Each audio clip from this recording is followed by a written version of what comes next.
स्वाभिमान अभियान ये कर रहा है कि जो शिक्षा व्यवस्था हमारी इस समय है वो अंग्रेजों की है। मैकॉले नाम का एक अंग्रेज आया, उसने शिक्षा का पाठ्यक्रम बनाया, उसके आधार पर स्कूल चलते हैं सारे के सारे। हम उस पाठ्यक्रम को बदलना चाहते, नया पाठ्यक्रम लाना चाहते। उसके लिए एक स्वदेशी शिक्षा का मॉडल हम बना रहे हैं और उसमें गुरुकुलों की व्यवस्था शुरू करने फिर से जा रहे हैं। पहले जो गुरुकुल हमारे यहाँ होते थे उनकी विशेषता सबसे बड़ी ये थी कि वो निःशुल्क होते थे, माने शिक्षा सभी के लिए उपलब्ध होती थी, वो गरीब हो या अमीर हो।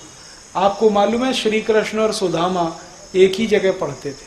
सुदामा के पास तो पैसे ही नहीं थे, कृष्ण तो करोड़पति थे, करोड़पति का बेटा या रोडपति का, सब एक साथ पढ़ते थे क्योंकि फीस नहीं लगती थी। तो शिक्षा तो निःशुल्क ही होनी चाहिए। दूसरा, उस शिक्षा में जो ज्ञान होता था वो ऐसा होता था तो जीवन के काम का। अभी जो शिक्षा है इसमें ज्ञान ऐसा है जो जिंदगी में कभी काम नहीं आता। जैसे मैं खुद मेरे से प्रश्न करता हूं, मैंने गणित पढ़ा, मॉडर्न अलजेब्रा पढ़ा, उसमें x + y होल स्क्वायर पढ़ा, x - y होल स्क्वायर पढ़ा, x + y होल क्यूब पढ़ा, x - y होल क्यूब पढ़ा, पढ़ा, खूब रटा, इम्तहानों में लिखा, नंबर भी लाया, लेकिन वो आज तक मेरी जिंदगी में काम नहीं आया। एक भी दिन काम नहीं आया x + y होल स्क्वायर। जब काम नहीं आया तो क्यों पढ़ा मैंने? मेरे टीचर कहते हैं काम उनको भी नहीं आया लेकिन उन्होंने मुझे पढ़ाया, क्योंकि उनको किसी ने पढ़ाया। तो ये भेड़िया दसान क्यों चलाना? तो जो ज्ञान काम नहीं आता उसको पूरा हटा देना ही अच्छा है, वो बोझा है। और जो हमें याद नहीं रहता वो भी हटा देना अच्छा है। हमें बहुत सारी चीजें याद नहीं है हमारी पढ़ाई की, क्योंकि वो काम की नहीं है इसलिए याद नहीं है। जो चीजें रोज काम आती हैं वो याद रहती हैं, जो रोज काम नहीं आती वो बेकार है। तो जो याद नहीं रहने वाला वो हटा दें, जो काम का नहीं है वो हटा दें। परिणाम जानते हैं क्या होगा? 12वीं तक की शिक्षा किसी भी विद्यार्थी को 2-3 साल में ही मिल जाएगी। उसका समय बच जाएगा, उसका नॉलेज बढ़ जाएगा। और फिर प्रोफेशनल एजुकेशन में भी हम यही कर सकते हैं, इंजीनियरिंग और मेडिकल साइंस में। तो ये हम करना चाहते हैं। और हम क्या करना चाहते हैं? सारी शिक्षा मातृभाषा में या स्थानीय भाषा में, मराठी, तमिल, तेलुगु, मलयालम, कन्नड़, गुजराती, उड़िया, आसामी या हिंदी, इनमें पूरी पढ़ाई हो। अंग्रेजी बिल्कुल खत्म हो। अंग्रेजी किसी को सीखनी है भाषा के रूप में तो सीखे, जिनको विदेश जाना है, विदेश व्यापार करना है, वो अंग्रेजी सीखे। सबको मार मार के अंग्रेजी क्यों सिखाना? उससे उसका दिमाग कुंठित होता है।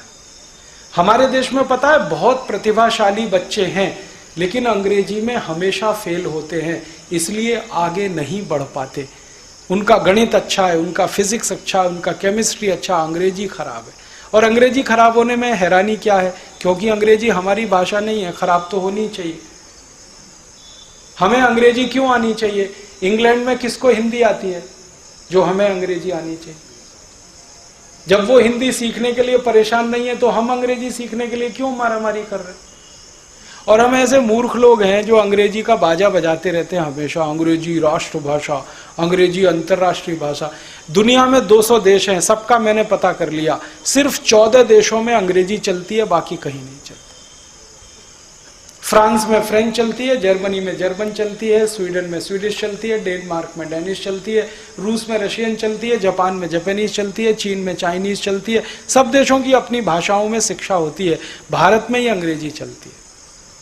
और ऐसी मूर्खतापूर्ण भाषा है जिसका कोई और छोर नहीं है। पीयूटी पुट तो बीयूटी बुट, और बीयूटी बट तो पीयूटी पट, सीयूटी कट, ब्यूटी बट तो पीयूटी पट होना चाहिए कि नहीं? और अगर पीयूटी पुट है तो ब्यूटी बुट, सीयूटी कुट होना चाहिए। क्या मूर्खतापूर्ण भाषा है। अंग्रेजी में लिखते हैं चोपड़ा, CHOPARA, चोपड़ा लिखते हैं ना। अच्छा, कहीं पे CH चोपड़ा कर देते हैं, कहीं CH कोपड़ा कर देते हैं। अब कहां कर देते हैं? केमिस्ट्री लिखते हैं तो CHEMISTRY, वहां CH है, यहां CH है, यहां चोपड़ा हो गया, वहां केमिस्ट्री क्यों नहीं है? और अगर वहां केमिस्ट्री है तो यहां कोपड़ा क्यों नहीं है? कोई जवाब है? मूर्खतापूर्ण भाषा, जिसका कोई ग्रामर नहीं है, उधार लिया हुआ सारी दुनिया से, शब्द नहीं है उनके पास, सब उधार लिया हुआ है। शब्दों की इतनी कमी है अंग्रेजी में। एक शब्द है अंकल, ले दे के, चाचा हो, मामा हो, मौसा हो, फूफा हो, ताऊ हो, सब अंकल। हमारे यहां हो सकते हैं चाची हो, ताई हो, मामी हो, मौसी हो, सब आंटी, क्योंकि शब्द ही नहीं है। जिस भाषा में शब्दों का इतना अकाल हो उसको हम कहें कि बड़ी अच्छी भाषा है। हमारे पास हर बात के लिए एक खास शब्द है, उनके पास है ही नहीं। और अंग्रेजी के मूल शब्द तो बहुत कम है।